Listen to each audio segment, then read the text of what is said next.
Assalomu alaykum barchaga. Mana do'stlar qaranglar. Tak, Silverstone kompaniyasidan Monaco Pro modelini sizlarga ko'rsatib bermoqchiman bugun. Xullas, yangi plastika bazalarini yangiladik. Plastika bazalarini yangiladik.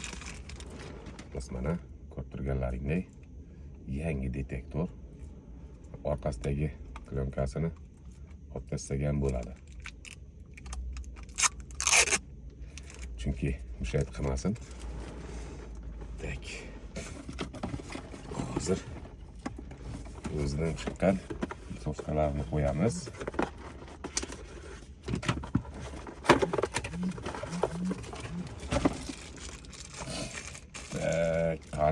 Qanaqa ishlab beradi bizga?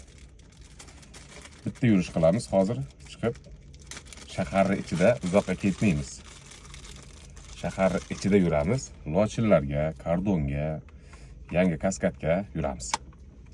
Tak bo'ldi. Buni joylashtiramiz va testga ketdik.